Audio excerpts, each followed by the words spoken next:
With that, I would like to welcome Kim Bailey um, from Alzheimer Orange County with us today that she will presenting creating an emergency care plan for you. I would like to talk a little bit about Kim. So Kim Bailey has worked in a field of gerontology as a lecturer and aging expert for 30 years.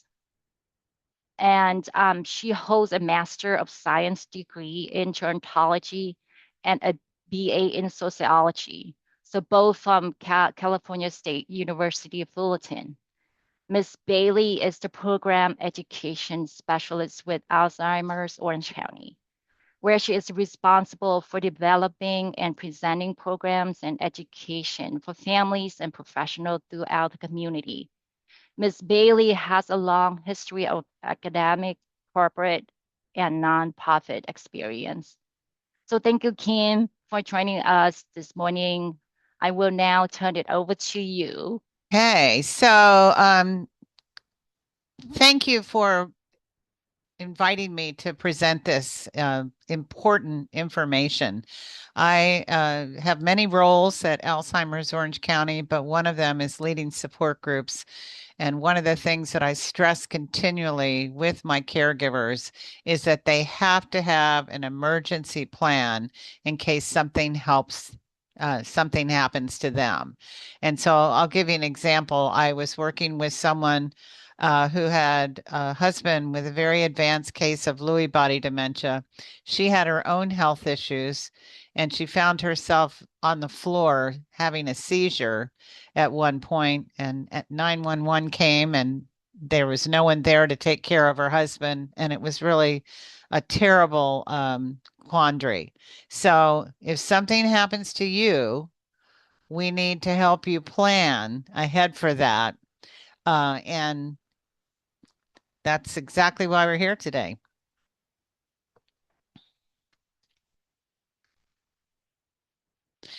So, above all, we want to help you to identify a backup person. You need to be able to name at least one person who could step into your shoes for you. And also, you need to know where your plan is, your medication list, and where a key to your place lives. And number three, we want to choose the one next step that you can walk away with today. So, I'm going to present a lot of information and it may be a bit overwhelming, but we're going to take it step by step and have you develop at least one action step as a result of what you learned today. So, why do we need to do this? Because at any given time, there could be a hospital stay, you could get in an accident, there could be a sudden illness that could take you out for hours or weeks. And so we certainly pray that that won't happen to you. But I think this is definitely a case of hope for the best, but plan for the worst. So there's other circumstances like a disaster where you need to evacuate. Um, there's other family member has a crisis and you need to go and take care of that, or you simply hit your own breaking point. So when you can't show up for your loved one, someone has to step in immediately. And, your care recipient may not even won't probably understand the situation or have any idea where you've gone. So there's going to be a lot of stress and high emotion when during these types of incidents. So, basically, if you don't have a plan, it means that a stranger is going to have to step in, and that fear and confusion and emotion I was just talking about can elevate to a crisis. Um, it- it- you may have your loved one may miss their medications, or maybe they'll not take them properly without you there to assist. There may be no one on site who has a legal authority to act or make decisions on behalf of your loved one. And you may need to have a placement and that becomes rushed and unfamiliar. So placement is a very complicated process, and it requires a lot of paperwork and a lot of effort goes into that. And so all of these things are adding up to a swirl, right? If you don't have a plan, you're going to be in a swirl. So the opposite side of the coin is if you do have a plan, there'll be continuity of care. So your loved one will receive care in the way that they're used to receiving it. Whoever your backup or backups are, they're going to have an opportunity to be trained and authorized in advance so they can seamlessly step into your shoes. Um, and gosh, I guess I used the word seamlessly. There's no such thing, right, in caregiving. It won't be perfect. It might even be messy, but it'll be a lot smoother than the other side of the slide when you operate without a plan.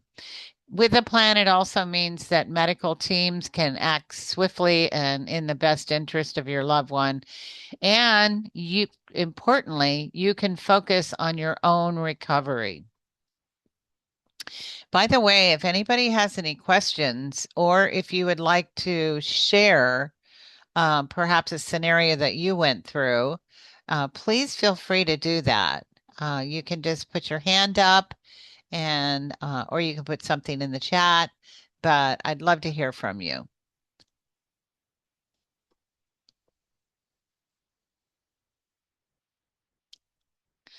Okay, so we don't have to do all of this today. Like I said, it can be a little overwhelming, but let's just start with 3 essential things. So this is a great starting point for you. First and foremost, identify a backup, a first backup. One person who could step in today if necessary. Number 2, make a medication list.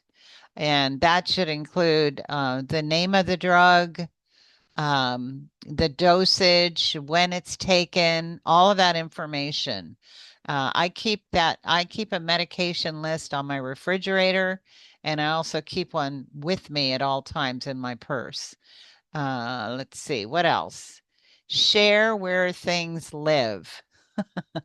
So we need to let that backup know where the plan is and where they can find a key.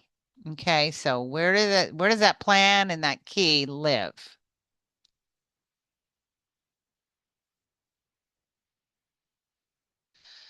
Does anybody already have some of these things in place by a show of hands?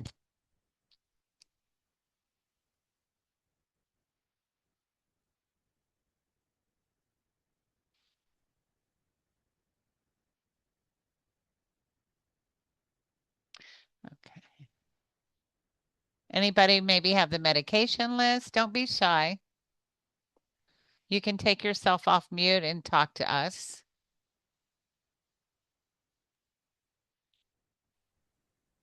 I see Don on the chat. He said no, and Cindy said I have no backup person, and Maureen said I have a med list. Okay, good. So there's a starting point for some of you, and hopefully after today, the situation will improve where you can find a backup. Thank you, John. Okay, so this backup person, what do they need to know? What's essential for them to know?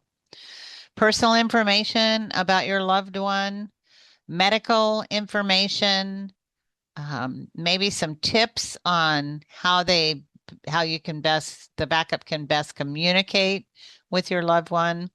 Are there behavioral issues? And if so, what might some of the triggers for those behaviors be? And then comfort. This is, like person-centered care. What are the things that that person loves and feels comforted by? Could be music, foods, or just objects that they can hold. And then address safety concerns as well. So this can all be like in a binder, right? You can just get a 3-ring binder and start filling in the gaps with this information.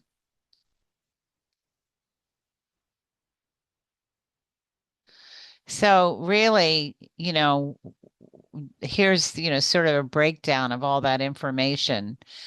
Under personal information, you can see all of the things that are needed, medical and care information, certainly all the emergency contact information, the healthcare information, DNR, advance directive, etc. And then that behavioral profile that I talked about, again, can include information about the best way to communicate, if there are any known triggers. What we always say about behaviors is that they don't happen just out of the blue. There's usually some underlying cause for them. And so as caregivers, we have to be private detectives and, sort of figure out what's behind the behavior. It could be the environment. It could be our own approach. It could be any number of things, but we sort of we learn what those triggers are, and then we can communicate that to our backup. So again, just more information. And then importantly, structure and routine is sort of essential for people living with dementia. And so once your backup steps into place, you want that to be as smooth a transition as possible. And so the more that backup knows about your loved one's routine, the better able they are to maintain it. And so, these are some of the caveats that you can list. How they operate in the morning, what is their waking pattern, what do they have for breakfast, what are their morning meds, and then midday, lunch, and preferences, rest, a favorite activity, evening, dinner, evening meds, and whatever their calming bedtime routine is. So also note if the loved one has sleep disorders or difficulty sleeping, and so that the backup person is forewarned about that. Okay, so talking about medications, we want as I mentioned before, we want every medication listed, including over the counter. And you want the name of the drug, the dosage, the timing, and what it treats. If a dose is missed, follow the prescriber's instructions. Note allergies and past reactions so that that's flagged clearly for your backup. And then if they have any kind of assistive devices or equipment, they need to know about that. We also need to cue the backup person that any abrupt change should be considered to be a medical emergency unless proven otherwise. So most behaviors come on slowly over time, but when we see someone flip-flop and show abrupt behavior changes, it could mean that they have an infection, like a bladder infection, or maybe their medications are interacting improperly. But that needs to be addressed by the doctor. Or if it's really acute, then 911. Absolutely. So, I'll just make a general comment about your support networks, because what we find typically as we age is that we lose people in our support network. And so we've got to be constantly repopulating that and, with people who can help. So, one of the things we really worry about are older adults who fall into isolation because they've lost friends and family, and, they're alone. And so we want to make sure everybody, continues to interface with the community and with each other. That's so important. So, okay. And then this is just a little, checklist for the backup to know the warning signs. Any of the symptoms that you see here require immediate intervention vis-a-vis 911. And make sure if you have to call 911 to tell the care or tell the backup if they have to call 911 that they must inform the first responders that this person has dementia and may not understand what's happening. So they, may see some agitation. Okay. All right. So we made it through the first part. And now, as I just said, we're going to talk about how important it is to build the team behind you because no one should carry this alone. So, you know, ideally, there needs to be a primary backup, someone who knows your person well. They've got a key and they've read the plan. Then importantly, there should be a secondary backup because something might happen to your primary backup, right? They may be out of town or, perhaps they're ill or perhaps they've moved. So a primary as well as a secondary backup are ideal. And I know how hard this is for some of you who don't have family in the area and, maybe have become a little isolated like we were just discussing. So, and then there should be a professional backup too. So an agency or maybe an adult day program or other type of respite provider like a boarding care arranged ahead of time so that if something happens to you, you're able to transition that person to a respite provider. If you don't have any family nearby, you can split the job. Several people can each cover one role instead of one person doing it all. And this is, I'll just make a general statement about this. A lot of times we discount family members because they're busy, or maybe we say things like, oh, they have a life of their own, or they have kids, they're busy, they work but there's always a role that each family member can play. And maybe it doesn't involve actual caregiving. Maybe it involves helping with finances, or maybe it involves, taking your loved one, for short-term respite, whatever. I mean, there's lots of things that people can do to help, but they need to be told specifically what it is that you need. So, you can say to a family member, can you take mother to lunch, once a week? Or can you do the shopping for us? So split the duties. More hands are, ideal. Everybody can play a role. Okay. And then, ask yourself, is your backup truly the right person and are they truly ready? So, what is their capability physically as well as emotionally? Can they safely handle transfers, providing personal care for your loved one?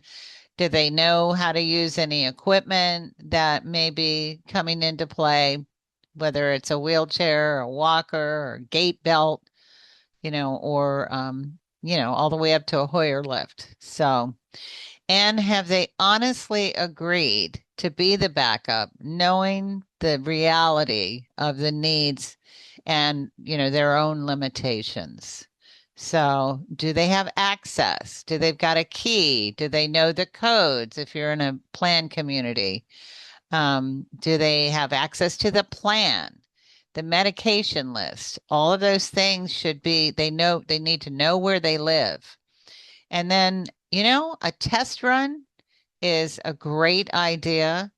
Having that backup come in and take over for a few hours before an emergency can really, sort of see what the limitations are and reveal any gaps. So a trial respite run is highly recommended. Okay. So another thing you're going to want in your caregiver notebook are legal documents for both of you. So advanced directives, durable power attorney for finances, if there's a pulsed, a HIPAA release so that information can be shared. That's for the person you care for. For yourself, your own directives and a letter of instruction about your care role and written authorization for your backups. It's a lot, but we can chip away at it. And remember, at the beginning, I said we're just going to start with a few small steps just to get this process underway. So this is just a chart that you can make up for that has to do with your loved one's triggers and behavioral responses that we talked about. Okay, so getting there and where they'll stay. Transportation, who drives, and is there wheelchair accessible transport needed if necessary? Where's your loved one's mobility equipment kept? And how does it travel with the person? Perhaps you have a portable wheelchair that can go into the trunk of the car for transport, whatever. They need to know where that is and how it works. Short-term respite, as we've stressed, needs to be arranged before a crisis. You don't want to be scrambling for one during one. So I want to go back to what we said about like placement and a boarding care or memory care. You can do that research in advance and have a plan with that place because some places do take short-term respite. And you can even do, some of the paperwork in advance, but you don't want to be scrambling in the middle of your own crisis with the placement crisis. So you want to have a plan for emergency placement if necessary.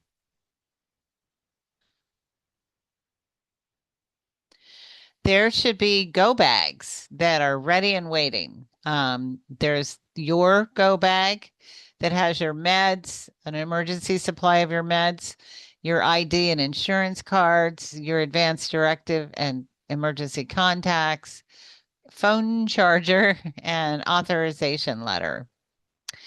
Their go bag is very similar. Meds, ID and insurance cards, healthcare proxy and directive copy, comfort items, glasses, hearing aids, maybe objects they like to hold. Maybe it's like a stress ball, or might be a stuffed animal, whatever brings them comfort. So it's ideal to keep a one-page crisis summary on the fridge that emergency personnel can read, in 60 seconds. And this is what it looks like. All the data about your loved one, their diagnosis, critical meds and allergies, primary backup caregiver name and phone, treating physician, insurance name and number, advanced directive status, and location. Power of attorney, again, name and phone and location. So this is just a one pager. If something happens and EMTs come in, they can automatically contact the backup person. Okay, everybody take a deep breath. This is a lot of information. So breathe in through the nose and out through the mouth.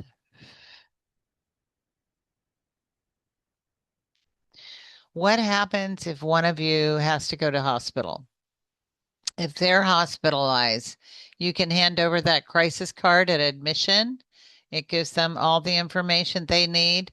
You can ask for a patient advocate or a social worker, or you go with them. I mean, it's important for us to be in the hospital with our loved one, if possible, at all times, or have a proxy there. Let them know that, this person has cognitive impairment. They may not answer accurately. I remember when I was caregiving, I had to take my person to the hospital and they were trying to do the admission with her. And, I'm behind her back going, she doesn't have that information. So, um, sometimes they're not aware of the diagnosis. So we have to make them aware. And we watch for hospital delirium.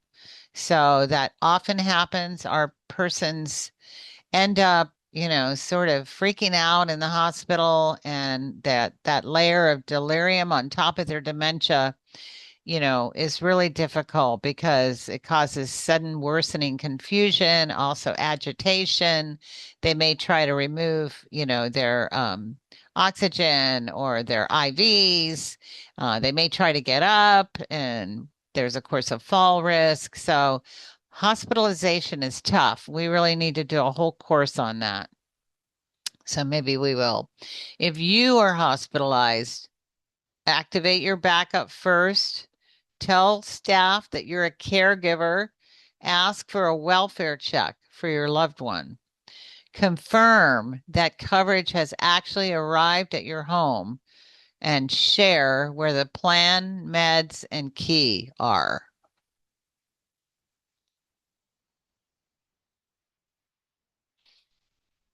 And then, of course, you amass all this great information, and then you have to reassess and reevaluate every so often just to make sure that there haven't been changes.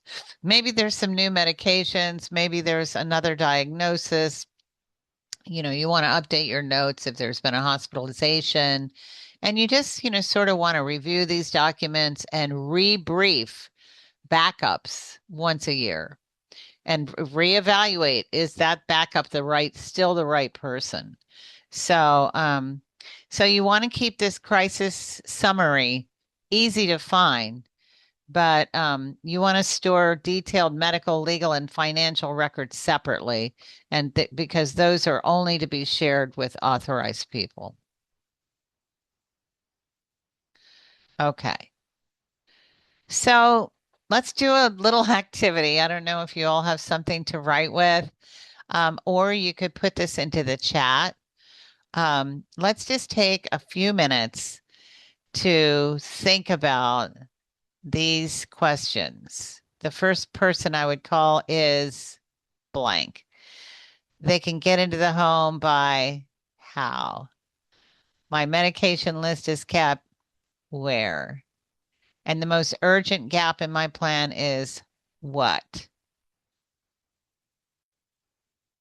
So think about that for just a minute. And what I'm hoping is that one of you will share with us if you're willing. If you want to take yourself off mute and talk about these 4 issues. Do we have any brave souls?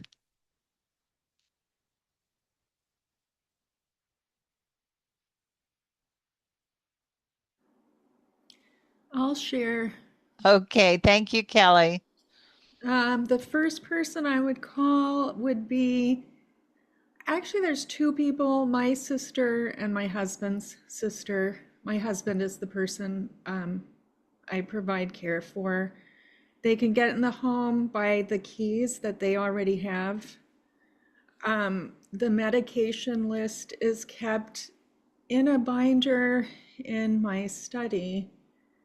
And In then, your what? oh, in my study, in a like Good, little good. bedroom. And the most urgent gap is I don't really have a backup. I haven't talked to anyone about that or who would be able to do that if something happened. Okay, okay. And can I ask, this is kind of personal. You don't have to answer if you don't want to, but do you have a durable power of attorney for yourself? Yes, we just got we got our healthcare and other one just recently updated. Excellent, excellent. And who is your agent? Who would step into your shoes if something happened to you? That's what I don't know. That's the gap. So, Okay. All right. So that's what you need to work on. yes, yes, Is that your daughter or is that a friend or a neighbor? yes, Absolutely. yeah. Thank you so much, Kelly. Anyone else want to try it?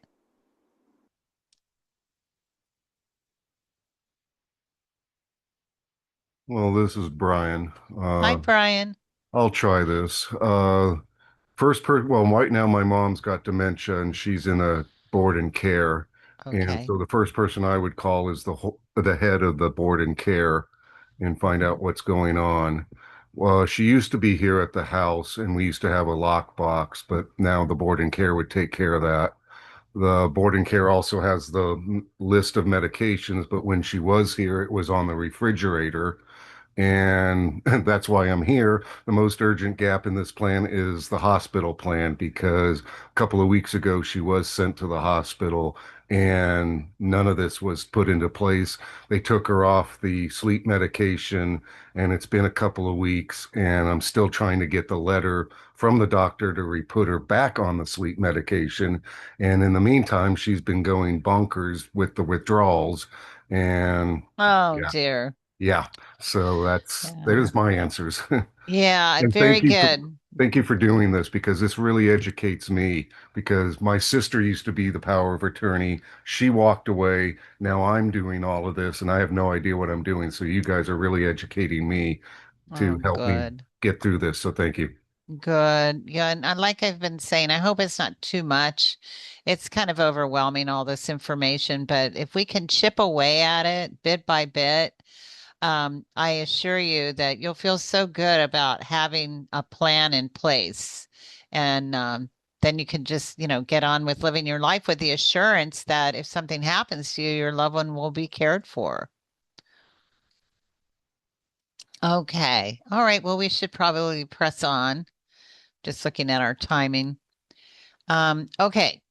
So here's your action plan, everyone.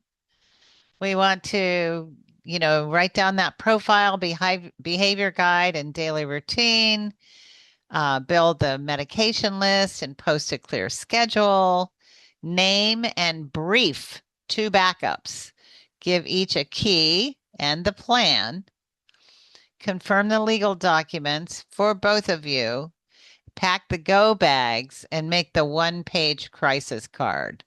So, caring for the plan is caring for the person you love.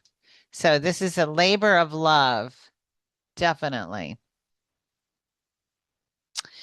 Before you leave today, just reflect on this for a minute, because again, there's a lot of moving pieces. But before you leave today, I want you to think about who would you call first and would they know what to do? Does that person have a key, the plan, and the medications list today? And what one part of your plan will you work on and finish first?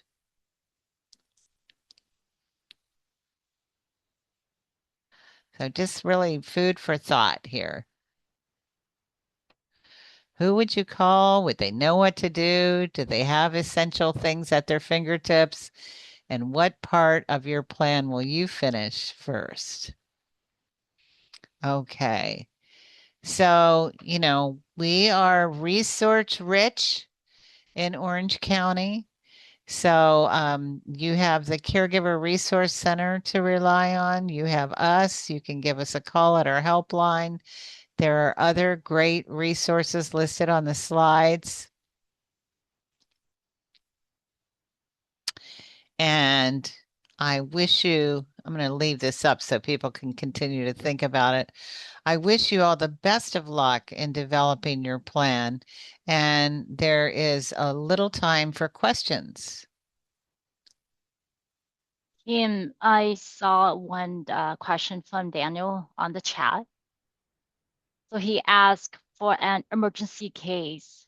can you please talk about more how to do in hospital emergency room and emergency fire department truck and medical rescue vehicle comes to home? Okay, I'm having a little trouble hearing you, but you're saying he needs more information about what to do in the emergency room? And emergency fire department truck and Okay. medical rescue vehicle come to home. Yeah, I think that crisis card is really important for the EMTs when they come to the home. And I think you also take that crisis card to the ER, because that's like a one-page synopsis about your loved one's needs. And, these are difficult circumstances, and, your loved one can really benefit from having someone that knows them well with them if you're not able to be there. Thank you, Kim. And another question from Daniel. He asked for a married couple. Can husband and wife act each other as a backup plan? Is that good enough? Well, I think if your loved one, if your spouse has dementia, then that they should not be your backup person. The backup person should be someone who is able to take care of your spouse in your absence. So, and we also see this like when people do their durable powers of attorney, they name each other as agents. But if your loved one has dementia, that's not really going to be prudent once they have that diagnosis, unfortunately. Anybody else? Yeah, if anyone have questions for Kim, please either unmute yourself, raise your hand, or you can put it on the chat. I'm just going to really quickly spend a minute talking about our programs, if I could. We have our helpline, free one-on-one sessions with a care specialist to help you navigate your situation. If there's a higher level of concern, we can do a private care consultation with you in person or on Zoom. We also provide brief memory screens to identify maybe some changes you may be experiencing in cognition and thinking. It's kind of a first step, and that is a free service and available by appointment. We have an enhanced case management program, which is for our Medi-Cal members, and it helps them to stay safe and independent at home. We have, like Caregiver Resource Center, we have a lot of support groups, and some of them are just standard caregiver support groups, but we also have some specialty groups, like a special group for people who are caring for someone with Lewy body or FTD. People are caring for someone with Down syndrome and Alzheimer's disease. We've got faith-based group. We've got a men's caregiver group, and we have groups in other languages. We have a wonderful Connect to Culture social engagement program where we do meetups in the community, and you and your loved one can join us and be with other people who are also on your journey, on that journey. Memories in the Making art program. It allows people with dementia to say things they can't say with words, but it's a watercolor art program, and participants experience joy, self-expression, and meaningful connection. Here are some additional services. We own and operate an adult day healthcare center in Garden Grove, Healthy Aging Center at Acacia. We also provide care navigation, education and training, video library resources, brain health programs, and community events. Call our helpline. We're here for you. Follow us on Facebook. Check out our free our video library, and visit our website. Thank you so much for allowing me to be with you today. And I sincerely hope that you've got some good takeaways from the talk and that you'll be able to start to move in the direction of creating your emergency plan. Good luck to all of you. Thank you Thank so much for being here. Thank you so much, Kim. It's so wonderful and very informative. And thank you everyone for being here with us today. So after the class, I will email the slides as well as the caregiver hand workbooks for Okay. you. And remind me what I'm sending you. Um, you did send me the class for the slide today and as well as the caregiver the workbook, yes. The Oh, the emergency, caregiver yeah, notebook. yeah, Yes, yes. yeah. Okay, I'll send that to you right away. Okay. All right. Thank you all. Have a Thank wonderful you. day. Have a beautiful, blessed day, everyone. Bye.